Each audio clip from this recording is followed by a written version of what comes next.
ஓம் நமச்சிவாய. திருச்சிற்றம்பலம். சிவாய நமக. சிவசிவாய நமக. ஒரு நாளில் ஒரு முறையேனும் ஓம் நமச்சிவாய என கூறுங்கள். நமச்சிவாய மந்திரம் நாளும் நலம் தரும் மந்திரம். அந்த மந்திரம்தான் நம்முடைய வாழ்வின் தந்திரம். அகிலம் காக்கும் அண்ணாமலையார் திருவடியை வணங்கி சிவமயம் சிவாய நம திருச்சிற்றம்பலம் தென்னாடுடைய சிவனே என்று சொல்லி இப்போது செல்வோம். மக்கள் தொண்டே மகேசன் தொண்டு என்று வாய் நிறைய பேசுவோம், செயல்படுவது கிடையாது. ஆலயங்களில் மட்டுமே இறைவர் இருக்கிறார் என்றே நாம் எண்ணுகிறோம். இறைவருடைய குழந்தைகளாகிய ஏழை எளிய மக்களுக்கு தொண்டு செய்வதன் மூலம் இறைவனுக்கு தொண்டு செய்யலாம் என்பதை நம்மில் பலரும் அறிந்ததில்லை. படமாட கோயில் பகவதற்கு ஒன்று ஈயில், நடமாட கோயில் நம்பவர்க்கு அங்கு ஆகா. நடமாட கோயில் நம்பவர்க்கு ஒன்று ஈயில், படமாட கோயில் பகவதற்கு அது ஆமே. ஏழை எளியவர்கள் மூலமாகவே இறைவர் எதையும் ஏற்கின்றார் என்பதை உணர்ந்து தான தர்மங்களை இயன்ற அளவு செய்து வாழ வேண்டும்.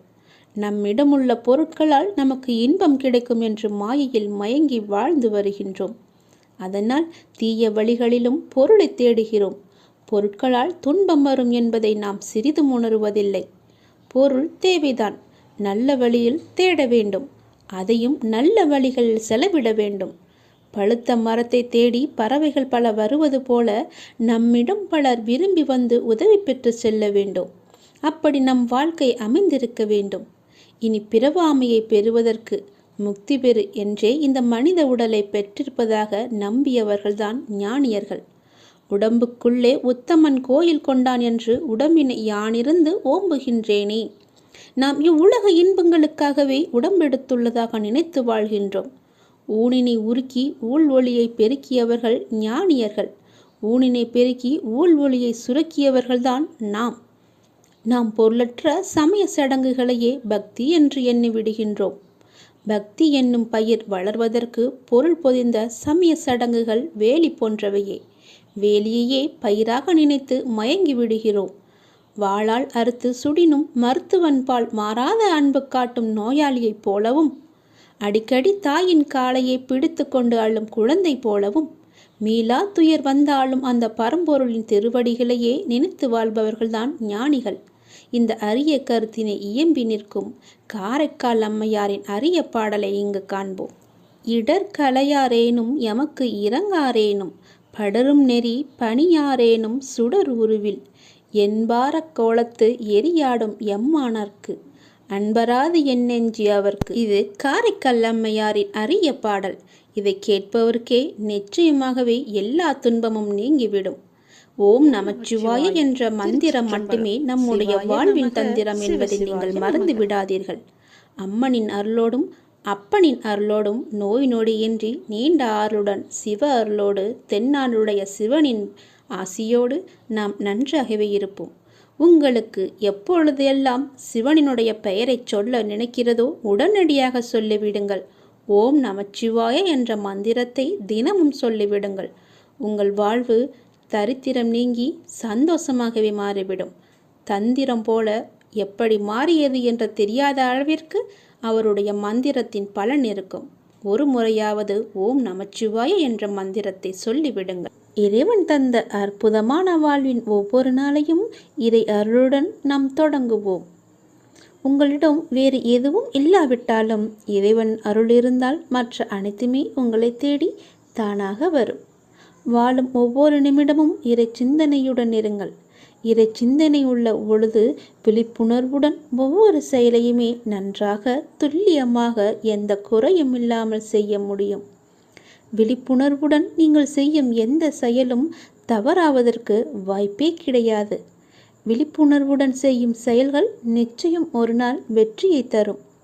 உங்களுக்கு கிடைக்கும் வெற்றிக்கும் தோல்விக்கும் நிச்சயமாக ஒரு காரணம் இருக்கும். இரண்டையும் ஒன்றாக எடுத்துக்கொள்ள நீங்கள் முயற்சி செய்யுங்கள். வெற்றிக்காக மட்டும் செயல்களை செய்யக்கூடாது. ஒவ்வொரு செயலையும் இறைவனுக்காக நீங்கள் செய்யுங்கள். உங்களை படைத்த கடவுளுக்காக செய்யுங்கள். எந்த ஒரு எதிர்பலனையும் பார்க்காமல் எதிர்பாராமல் எதிர்பார்ப்புகள் இன்றி நீங்கள் செய்யும் ஒவ்வொரு செயலுமே அந்த இறைவனை போய் சேரும். உங்களுடைய புண்ணிய கணக்கில் சேரும். அதற்கு நிச்சயமாக பல மடங்கு பலன்கள் உங்களை தேடி தானாக வந்து சேரும். ஒவ்வொரு நாளின் முடிவிலும் நீங்கள் இறைவனுக்கு நன்றி சொல்ல பழகுங்கள். கண்டிப்பாக அன்றைய நாளில் நன்றி சொல்வதற்கு என்று ஏதேனும் ஒன்று நடந்திருக்கும். அதை நினைத்து இறைவனுக்கு நீங்கள் நன்றி சொல்லுங்கள். விடியும் பொழுது இறைவனின் ஆசியுடன் தொடங்குங்கள். முடியும் இரவும், அதாவது அன்றைய நாளின் முடிவும் இரவும் நன்றி சொல்லி உறங்குங்கள். மறுநாள் காலை உங்களுக்கு நல்ல நாளாகவே அமையும். இன்று எங்களுக்கு அமைத்து கொடுத்ததற்கு மிகவும் நன்றி இறைவா என்று இறைவனுக்கு நீங்கள் நன்றி சொல்லுங்கள். ஒவ்வொரு நாளின் தொடக்கத்திலும் இறைவன் மீது முழு நம்பிக்கையுடன் நீங்கள் தொடங்கி பாருங்கள். உங்கள் வாழ்வு எப்படி இருக்கிறது, அன்றைய நாள் எப்படி அமைந்திருக்கிறது என்று தானாகவே தெரிய வரும். எழுந்திருக்கும் பொழுது சட்டென்று எழுந்திருக்காமல் இறைவனின் பெயரை சொல்லிவிட்டு எழுந்திருங்கள். நன்றாகவே இருக்கும். ஒரு நிமிடம் சுதாரித்து கொண்டு பிறகு ஏந்திரியுங்கள். அப்பாவின் பெயரை சொல்லி எழுந்திரியுங்கள். உங்கள் வாழ்க்கை மீது உங்களுக்கு இருக்கும் அக்கறையை விட உங்களை படைத்த இறைவனுக்கு நிச்சயமாகவே அதிக அக்கறை இருக்கும். நம்புங்கள், நன்றாக நீங்கள் வாழ்வீர்கள். இதனை உணர்ந்தால் இறைபலமும் மனோபலமும் உங்களிடம் அதிகரிக்கும் தானாகவே. இறைவனின் அருளும் ஆசியும் உங்களிடம் நிறைந்திருக்கும் முழுவதுமாகவே. எப்போதும் இறைவனின் அருளோடும் ஆசியோடும் நாம் தொடங்கும் நாள் வெற்றி நாளாகவே நமக்கு அமையும். இறைவனுக்கு நன்றி சொல்ல மட்டும் நீங்கள் மறந்து விடாதீர்கள். இறைவனின் நாமத்தை ஜெபித்து கொண்டே இருங்கள். வாழ்வில் நடைமுறையில் உள்ள சில விஷயங்களை யதார்த்தமாக நீ புரிந்து கொண்டால் இன்பத்தையும் துன்பத்தையும் சமநிலையில் ஏற்கலாம். நீ முயற்றுப்பார். என் துணையோடு எல்லாவற்றையுமே போராடிப்பார். போராட்டமே இல்லாத வாழ்க்கை இங்கு யாருக்குமே அமைவதில்லை. போராட்டத்தை சந்திக்காத எந்த உயிரும் இந்த பூமியில் வாழ முடியாது. தெரிந்து கொள். பிறந்தது முதல் இறப்பது வரை போராட்டம் இருந்து கொண்டுதான் இருக்கிறது. பிறந்த குழந்தை கூட அழுகை என்னும் சத்தம் செய்துதான் தன்னுடைய தேவைகளை பூர்த்தி செய்கிறது. போராட்டத்தில் பிறந்து போராட்டத்தில் வளர்ந்து போராட்டத்தில் மடிவதுதான் வாழ்க்கை. இன்று மனிதன் போராட்டம் இல்லாத வாழ்க்கை வாழ ஆசைப்படுகின்றான். அதைத்தான் விரும்புகின்றான். வாழ்க்கையில் தங்கள் குறிக்கோளை நிலைநிறுத்திக் கொள்ள ஒவ்வொரு மனிதனும் இவ்வுலகில் போராட வேண்டியிருக்கிறது. பூந்தோட்டத்தில் ஒவ்வொரு நாளும் புது புது மலர்கள் பூப்பதுண்டு. ஆனால் அவை நிலைப்பது இல்லை. அது நியதியும் இல்லை. அதுபோலத்தான் வாழ்க்கை என்னும் பூந்தோட்டத்தில் ஒவ்வொரு நாளும் புது புது மலர்களாக பூத்து கொண்டிருக்கிறோம்.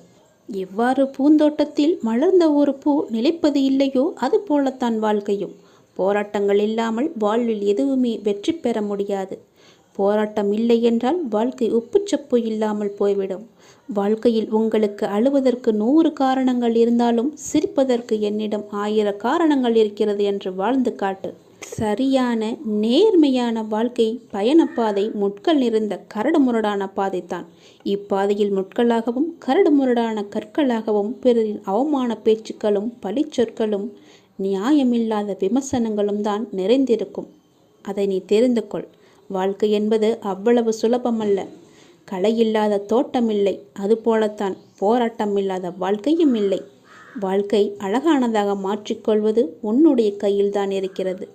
எல்லோருடைய வாழ்விலும் இன்பம் துன்பம் என்று எல்லாமே கலந்துதான் இருக்கும். நாம் அவற்றை எப்படி எடுத்துக்கொள்கிறோம் என்பதுதான் மிக முக்கியம். ஆசையை குறைத்து கொள்ள வேண்டும். மன நிறைவு இருந்தாலே போதும். உன்னுடைய வாழ்வில் மகிழ்ச்சி தானாக நிலைத்து நிற்கும். போராட்டம் இருந்தாலும் கூட யாரும் வாழ்க்கையை வெறுப்பதில்லை. போராட்டங்களை எல்லாம் ஏற்றுக்கொள்ளவும் நமக்கு ஏற்றதாக மாற்றிக்கொள்ளவும் பழகினாலே போதும். வாழ்க்கை பூந்தோட்டமாக மாறிவிடும். உங்களின் வாழ்வில் நல்லது நடக்க வேண்டுமென்றால் நான் சொல்வதை பின்பற்றுங்கள்.